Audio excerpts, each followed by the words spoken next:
तो चलिए समझते हैं आयोनाइजेशन एनर्जी के बारे में। बहुत ही इम्पोर्टेंट पीरियोडिक प्रॉपर्टीज़ है। ये सेकंड पीरियोडिक प्रॉपर्टीज़ है जो हम डिस्कस करने वाले हैं। और प्रीवियस वीडियो लेसन्स में फर्स्ट पीरियोडिक प्रॉपर्टीज़ हमने डिस्कस किए थे, that is the atomic radius. आज हम आयोनाइजेशन एनर्जी के बारे में डिस्कस करेंगे। पहले तो आयोनाइजेशन एनर्जी की कंसेप्ट को हम समझेंगे, ठीक है। इसके बाद हम इसकी वेरिएशन जो है पीरियोडिक टेबल में कैसा है, left to right, top to bottom, जब आप एलिमेंट टू एलिमेंट मूव करते हैं तो आयोनाइजेशन एनर्जी में कैसे चेंजेस आता है, इसके बारे में हम डिस्कस करेंगे। तो आयोनाइजेशन एनर्जी को समझने के लिए सपोज आपके पास एक आइसोलेटेड गैसियस एटम है, ठीक है, आइसोलेटेड गैसियस एटम, ठीक। इस आइसोलेटेड गैसियस एटम के सेंटर पे क्या होता है, न्यूक्लियस, और ये इसकी वैलेंशियल इलेक्ट्रॉन्स हैं, ठीक है। और ये एक आइसोलेटेड गैसियस एटम है। मैं यहाँ पे लिख के देता हूँ isolated gaseous atom, gaseous atom. तो सपोज आपके पास एक आइसोलेटेड गैसियस एटम है और इस आइसोलेटेड गैसियस एटम की ये वैलेंशियल इलेक्ट्रॉन्स है, वैलेंशियल इलेक्ट्रॉन्स। अब यहाँ पे क्या होता है, ये जो आइसोलेटेड गैसियस एटम के सेंटर पे जो न्यूक्लियस है, न्यूक्लियस और इस वैलेंशियल इलेक्ट्रॉन के बीच में इलेक्ट्रोस्टैटिक फोर्स ऑफ अट्रैक्शन होता है, ठीक है, इलेक्ट्रोस्टैटिक फोर्स ऑफ अट्रैक्शन, जिसकी वजह से वैलेंस इलेक्ट्रॉन जो है न्यूक्लियस के साथ हेल्ड रहता है। मींस एक बाइंडिंग फोर्स होता है, आप कह सकते हैं electrostatic force of attraction, force of attraction, electrostatic force of attraction. अब ये इलेक्ट्रोस्टैटिक फोर्स ऑफ अट्रैक्शन यहाँ पे जो है न्यूक्लियस और वैलेंस इलेक्ट्रॉन के बीच में, ठीक है, जिसकी वजह से ये आउटर मोस्ट वैलेंशियल इलेक्ट्रॉन जो है न्यूक्लियस के साथ बिल्कुल हेल्ड रहता है, ठीक। अब इस आइसोलेटेड गैसियस एटम में से इस यानी कि वैलेंशियल इलेक्ट्रॉन को नॉकआउट करना है, बाहर करना है, ठीक है, बाहर यानी कि निकाल देना है। तो निकालने के लिए इस बॉन्ड को तोड़ना पड़ेगा, ठीक है। और इस बॉन्ड को तोड़ने के लिए हमको क्या चाहिए, कुछ अमाउंट ऑफ एनर्जी हमको चाहिए, ठीक है, एनर्जी, ठीक। इस बॉन्ड को तोड़ने के लिए हमको कुछ मिनिमम अमाउंट ऑफ एनर्जी की ज़रूरत है, और उस मिनिमम अमाउंट ऑफ एनर्जी को हम क्या कहते हैं, आयोनाइजेशन एनर्जी कहते हैं, ठीक है। तो आयोनाइजेशन एनर्जी का मतलब हुआ, ठीक, मिनिमम अमाउंट ऑफ एनर्जी, ठीक है। मैं यहाँ पे लिख देता हूँ, ionisation energy means minimum amount of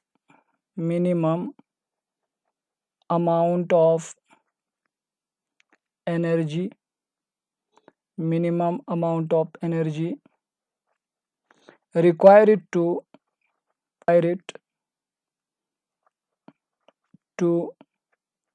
knock out और remove भी आप कह सकते हैं, required to remove, ठीक है। वैलेंशियल या वैलेंशियल इलेक्ट्रॉन भी कह सकते हैं, या मोस्ट लूजली बॉन्डेड इलेक्ट्रॉन भी आप कह सकते हैं। तो यहाँ पे हम कहेंगे वैलेंशियल इलेक्ट्रॉन्स, ठीक। Minimum amount of energy required to remove valential electrons, ठीक, from an isolated gaseous atom, from an isolated gaseous atom. तो एक आइसोलेटेड गैसियस एटम से लूजली बॉन्डेड इलेक्ट्रॉन या वैलेंशियल इलेक्ट्रॉन को रिमूव करने के लिए जो मिनिमम अमाउंट ऑफ एनर्जी चाहिए, उस एनर्जी को हम क्या कहते हैं, आयोनाइजेशन एनर्जी कहते हैं, ठीक है। तो आयोनाइजेशन एनर्जी का डिफिनेशन जो है हमको समझ में आ गया, ठीक। इसका मतलब क्या है आयोनाइजेशन एनर्जी, ठीक। आप एनर्जी की बात कर रहे हैं तो यहाँ पे आयोनाइजेशन एनर्जी की यूनिट जो है किलो जूल पर मोल या कैलोरी इलेक्ट्रॉन पर वोल्ट यानी कि एटम, ठीक है, ये सारे हम यूनिट यूज़ करते हैं। लेकिन मोस्टली यूज्ड जो यूनिट जो है वो है इलेक्ट्रॉन वोल्ट पर एटम, ठीक है। आयोनाइजेशन एनर्जी की वैल्यू को इस यूनिट में आपको क्या करने हैं, एक्सप्रेस करने हैं। अगर आपको किलो जूल में कन्वर्ट करना है तो आप कर सकते हैं। 1 इलेक्ट्रॉन वोल्ट पर एटम जो है वो बराबर होता है 96.49 किलो जूल पर मोल, किलो जूल पर मोल, ठीक है। तो ये यूनिट कन्वर्जन फैक्टर यूज़ करके आप इसको कन्वर्ट कर सकते हैं, या तो अगर आप चाहें तो इसको जूल पर एटम में भी एक्सप्रेस कर सकते हैं, क्योंकि 1 इलेक्ट्रॉन वोल्ट पर एटम जो है 1 इलेक्ट्रॉन वोल्ट पर एटम ये बराबर होता है 1.602 into 10 raise power -19 joule per atom, ठीक है। तो ये दो यूनिट है मोस्टली यूज्ड यूनिट जो है वैल्यू को जो एक्सप्रेस करने हैं वो इलेक्ट्रॉन वोल्ट पर एटम में आपको एक्सप्रेस करने हैं, ठीक। अब क्या होता है, देखो सपोज मेरे पास एक एटम है, ठीक है, एक एटम है, जैसे गैसियस आइसोलेटेड गैसियस एटम है जो कि M है। अब इसमें से जो मोस्ट वैलेंशियल इलेक्ट्रॉन जो है लूजली बॉन्डेड इलेक्ट्रॉन को निकालना है तो आयोनाइजेशन एनर्जी देना पड़ेगा, ठीक है। जो ही आयोनाइजेशन एनर्जी देते हैं, ठीक है, ठीक, तो यहाँ से इलेक्ट्रॉन रिमूव होगा। सपोज एक इलेक्ट्रॉन यहाँ से रिमूव हो गया, इलेक्ट्रॉन रिमूव हो गया और यहाँ पे +1 यूनिट क्या आता है, चार्जेस आता है, ठीक। तो इस तरीके से इसी एटम से सीरीज ऑफ इलेक्ट्रॉन जो है सीरीज ऑफ शेल से आयोनाइजेशन एनर्जी देके आप इसको नॉकआउट कर सकते हैं। फॉर एग्जांपल यहाँ पे एक इलेक्ट्रॉन रिमूव किया हमने, अब यहाँ पे M+1 से और भी इलेक्ट्रॉन्स आप बाहर कर सकते हैं। तो बाहर देने के लिए आयोनाइजेशन एनर्जी सेकंड देना पड़ेगा, तो यहाँ से एक इलेक्ट्रॉन और रिमूव हो जाएंगे तो यहाँ पे +2 यूनिट चार्जेस आएंगे, +2 इलेक्ट्रॉन्स। इस तरीके से M+2 से भी और इलेक्ट्रॉन निकाल सकते हैं आप, ठीक है। तो आयोनाइजेशन एनर्जी थर्ड देना पड़ेगा, तो यहाँ पर आएंगे M+3 बन जाएंगे और एक यूनिट प्लस चार्जेस इंक्रीज हो जाएंगे, +3 इलेक्ट्रॉन्स। इन जनरल हम कह सकते हैं, ठीक है, इन जनरल हम क्या कह सकते हैं, अगर आपके पास एक मेटल है जिसमें n नंबर्स ऑफ इलेक्ट्रॉन्स है तो series of successive ionisation energy जिसे हम कहेंगे n टाइम्स आयोनाइजेशन एनर्जी अगर आप देंगे तो यहाँ से n टाइम्स इलेक्ट्रॉन जो है क्या होगा, रिमूव होगा, n टाइम्स इलेक्ट्रॉन, ठीक है। तो इसका मतलब ये पॉसिबल है कि एक एटम से आइसोलेटेड गैसियस एटम से बहुत सारे इलेक्ट्रॉन हम बाहर कर सकते हैं। उसको बाहर करने के लिए हमको सीरीज ऑफ एनर्जी देना पड़ेगा, तो उस एनर्जी को हम क्या कहेंगे, successive ionisation energy, successive ionisation energy कहेंगे, successive ionisation energy. Successive ionisation energy का मतलब, ठीक है, सीरीज ऑफ आयोनाइजेशन एनर्जी, ठीक है, given to remove series of electrons, to remove series of electrons, ठीक है, from isolated gaseous atom, isolated gaseous atom is known as successive ionisation energy.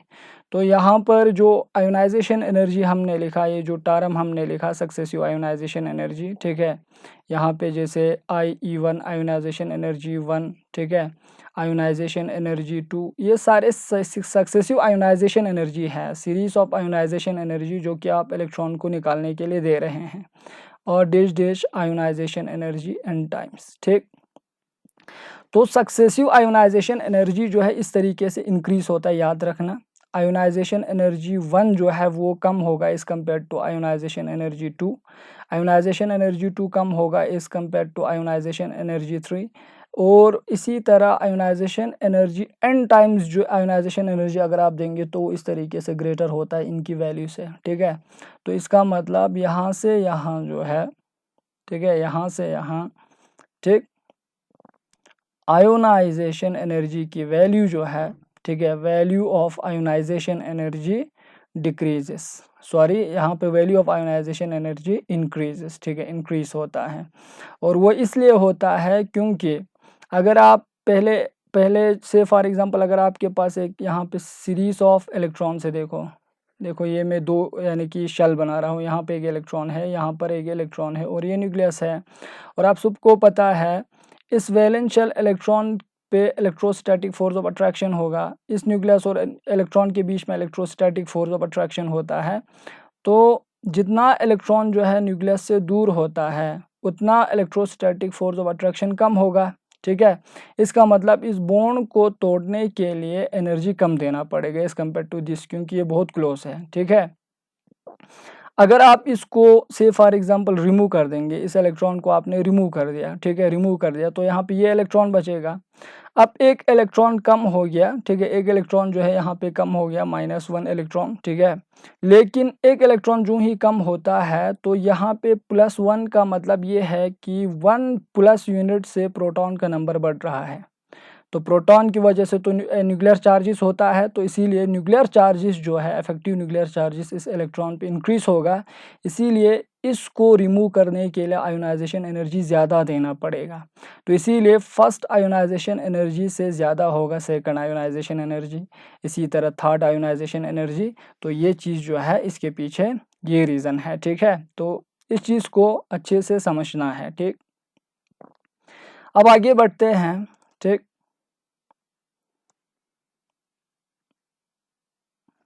अच्छा, अब यहाँ पे हमको समझना है कुछ ऐसे फैक्टर्स होते हैं, ठीक है, जो आयोनाइजेशन एनर्जी पे इफेक्ट करता है। Factor affecting ionisation energy, factor affecting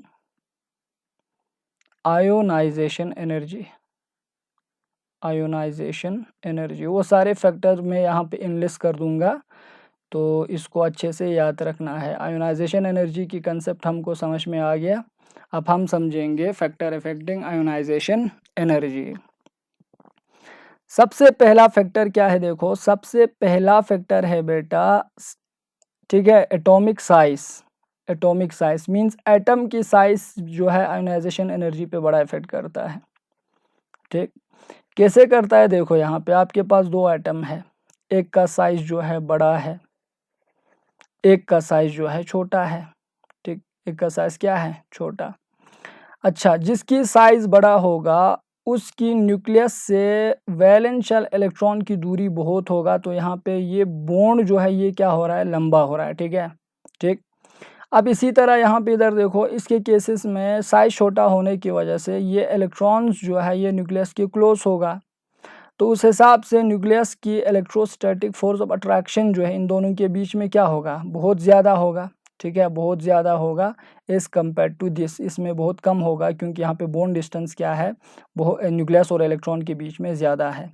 जितना बॉन्ड डिस्टेंस ज़्यादा होता है उतना वो बॉन्ड वीक होता है, अगर वीक है तो वीक बॉन्ड को तोड़ने के लिए एनर्जी कम देना पड़ता है। इसीलिए यहाँ पे हम कह सकते हैं कि जो आयोनाइजेशन एनर्जी है, ठीक है, ionisation energy inversely proportional to atomic size. Atomic size बहुत सिंपल है, जितना साइज बड़ा होगा एटम का उतना न्यूक्लियस दूर होगा, तो उतना उसको तोड़ने के लिए एनर्जी कम देना पड़ेगा, मींस आयोनाइजेशन एनर्जी कम होगी, ठीक है। जितना एटम की साइज जो है छोटा होगा उतना आयोनाइजेशन की एनर्जी की वैल्यू क्या होगा, ज़्यादा होगा, उतना उसको तोड़ने के लिए एनर्जी ज़्यादा देना पड़ेंगे, ठीक है। तो ये चीज़ याद रखना है, साइज़ बड़ा है तो आयोनाइजेशन एनर्जी कम, साइज़ छोटा है तो आयोनाइजेशन एनर्जी ज़्यादा। फॉर एग्ज़ाम्पल इसको ऐसे समझ सकते हैं, देखो फॉर एग्ज़ाम्पल दूंगा मैं यहाँ पर, ठीक है। जैसे लिथियम, देखो लिथियम और ब्रिलियम, ठीक है, लिथियम और ब्रिलियम में से लिथियम का साइज़ बड़ा होता है इस कम्पेयर टू ब्रिलियम, ठीक। तो हम कह सकते हैं इसका साइज़ जो है, साइज़ ऑफ, अगर आप साइज़ को देखें तो एटॉमिक साइज़ लिथियम का बड़ा है, तो आयोनाइजेशन एनर्जी क्या होगी, आयोनाइजेशन एनर्जी जो है लिथियम का कम होगा इस कम्पेयर टू ब्रिलियम, क्योंकि लिथियम का साइज़ बड़ा है तो ये वाला वैल्यू कम होगा, ठीक है। तो ये चीज़ याद रखना है। दूसरा फैक्टर क्या है, देखो दूसरा फैक्टर, सेकंड फैक्टर है बेटा स्क्रीनिंग इफेक्ट है। स्क्रीनिंग इफेक्ट का कंसेप्ट मैंने आप लोगों को समझाया था, ठीक है। सबसे पहला वीडियो जो बनाया था पीरियोडिक टेबल में, ठीक। प्रॉपर्टीज से पहले मैंने समझाया था स्क्रीनिंग इफेक्ट और इफेक्टिव न्यूक्लियर चार्ज की कंसेप्ट, तो आपको उम्मीद करता हूँ समझ आया होगा।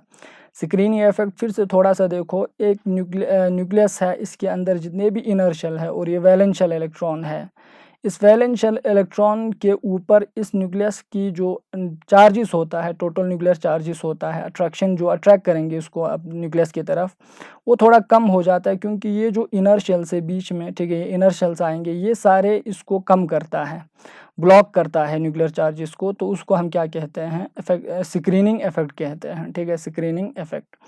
तो स्क्रीनिंग इफेक्ट का भी फंडा जो है इन्वर्स होता है आयोनाइजेशन एनर्जी से। Ionisation energy is inversely proportional to screening effect. जितना देखो यहाँ पे एक न्यूक्लियस है, ठीक है, यहाँ पे ये वैलेंशियल इलेक्ट्रॉन्स है, ठीक, VSE, इसको बाहर करने के लिए आपको क्या देना है, एनर्जी देना है इस बॉन्ड को तोड़ने के लिए, लेकिन बीच में इसके दो शेल है से फॉर एग्जांपल, ठीक है, तो ये दो शेल जो है फोर्स ऑफ अट्रैक्शन को कम कर देंगे न्यूक्लियस की, ठीक है।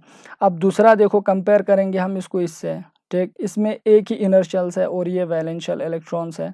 अब इस एटम की इस इलेक्ट्रॉन को बाहर करना है, ठीक, तो देखो यहाँ पे, ठीक है, न्यूक्लियर चार्जेस को ब्लॉक कौन करता है, जितना इनर शेल ज़्यादा होगा, यहाँ पे दो इनर शेल्स है, यहाँ पे सिर्फ एक ही इनर शेल्स है, ठीक है, यहाँ पे एक ही है, यहाँ पे दो है, तो जितना इनर शेल होगा उतना स्क्रीनिंग इफेक्ट ज़्यादा होगा, मींस न्यूक्लियर चार्जेस को उतना ज़्यादा ब्लॉक करेंगे।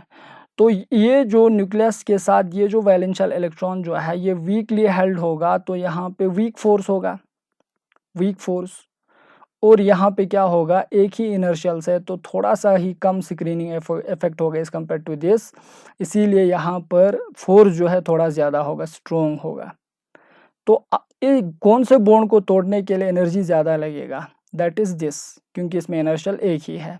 तो इसका मतलब स्क्रीनिंग इफेक्ट, इनर्शियल जितना ज़्यादा है उतना ज़्यादा screening effect, mean screening effect जितना ज़्यादा होगा उतना, यानी कि इलेक्ट्रॉन को निकालने के लिए एनर्जी कम देना पड़ेगा, मीन्स आयोनाइजेशन एनर्जी कम हो जाएंगे।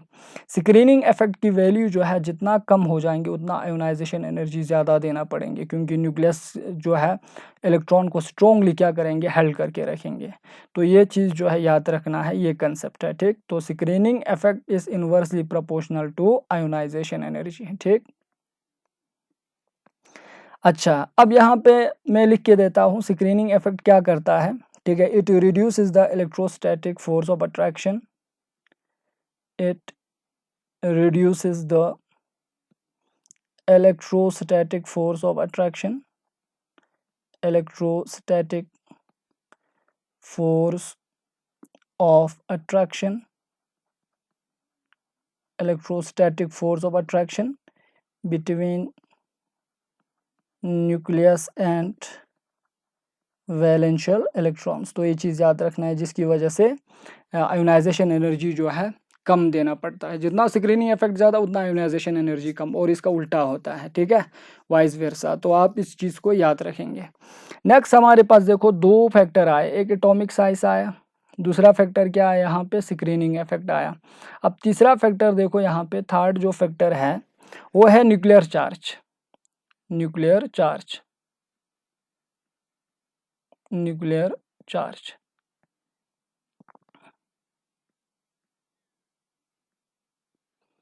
तो ये है न्यूक्लियर चार्ज, ठीक है, न्यूक्लियर चार्ज, न्यूक्लियर चार्ज या इफेक्टिव न्यूक्लियर चार्ज अगर आप कहेंगे तो बहुत इम्पोर्टेंट, यानी कि बढ़िया है, ठीक है, इफेक्टिव न्यूक्लियर चार्ज कहेंगे तो यहाँ पे आप न्यूक्लियर चार्ज भी कह सकते हैं, ऐसी बात नहीं है। तो जितना ज़्यादा न्यूक्लियर चार्जेस होता है आयोनाइजेशन एनर्जी का वैल्यू उतना ज़्यादा होता है, ठीक है। तो ionisation energy is directly proportional to nuclear charges, nuclear charges, nuclear charges का मतलब, या मैं यहाँ पे लिख दूंगा Z इफेक्टिव, ठीक है, सॉरी इफेक्टिव न्यूक्लियर चार्जेस लिख सकते हैं आप, इफेक्टिव न्यूक्लियर चार्जेस। टोटल में से जो स्क्रीनिंग इफेक्ट की वजह से जो न्यूक्लियर चार्जेस कम होता है उसको माइनस करने के बाद जो इलेक्ट्रॉन पे फोर्स ऑफ अट्रैक्शन पड़ता है उसको इफेक्टिव न्यूक्लियर चार्जेस कहेंगे। जितना ज़्यादा इफेक्टिव न्यूक्लियर चार्जेस होगा उतना ज़्यादा आयोनाइजेशन एनर्जी होगा, सिंपल कंसेप्ट है। जैसे ये एक न्यूक्लियस है और ये इलेक्ट्रॉन्स है, वैलेंस इलेक्ट्रॉन, ठीक है। ठीक, अब यहाँ पे इधर देखो, इस न्यूक्लियर चार्जेस जो है, इफेक्टिव न्यूक्लियर चार्जेस, वो प्रोटॉन की नंबर पर भी डिपेंड करता है। सपोज इसके पास 3 प्रोटॉन है, 3 प्रोटॉन की वजह से न्यूक्लियर चार्जेस है। अब दूसरा मैं यहाँ पे बनाऊँगा 4 प्रोटॉन वाला, ठीक है, और ये इलेक्ट्रॉन्स है, ठीक है। लेकिन सेम शेल में याद रखना डाउन द ग्रुप, तो आपको मैंने बताया था ये चीज़ जो है इफेक्टिव न्यूक्लियर चार्ज इंक्रीज होता है, उसके बावजूद भी साइज़ जो है वो इंक्रीज हो जाता है क्योंकि शेल नंबर इंक्रीज होता है। तो सेम शेल्स में क्या होता है, देखो proton number means nuclear charges बढ़ रहा है, इसमें 3 है, इसमें 4 प्रोटॉन है, तो 4 प्रोटॉन की वजह से अट्रैक्शन है इस इलेक्ट्रॉन पर, लेकिन यहाँ पे इस इलेक्ट्रॉन पर 3 प्रोटॉन की वजह से अट्रैक्शन है। तो ज़्यादा यानी कि टाइटली हेल्ड कौन सा होगा, ये वाला, ठीक है। तो इसीलिए यहाँ पे क्या होता है, इसको तोड़ने के लिए एनर्जी ज़्यादा देना पड़ेंगे। मींस जितना यानी कि न्यूक्लियर चार्जेस ज़्यादा है उतना आयोनाइजेशन एनर्जी भी क्या होता है, ज़्यादा होता है, ठीक है। तो ये चीज़ जो है याद रखना है। जब हम वेरिएशन पढ़ेंगे तो उसमें कंसेप्ट जो है आपको अच्छे से समझ आएंगे, ठीक। तो एक चीज़ याद रखना, न्यूक्लियर चार्जेस जितना ज़्यादा होता है उतना ज़्यादा क्या होगा, आयोनाइजेशन एनर्जी होगा, ठीक है। अच्छा, इसके बाद चौथा फैक्टर क्या है, ठीक है, जब इलेक्ट्रॉनिक कन्फिगुरेशन स्टेबल्स होता है। स्टेबल कब होता है, मैंने आप लोगों को एटॉमिक स्ट्रक्चर में बताया था, हाफ फिलिट ऑर्बिटल्स, ठीक है, एंड फुल फिलिट ऑर्बिटल्स, या हाफ फिलिट इलेक्ट्रॉनिक कन्फिगुरेशन या फुल फिलिट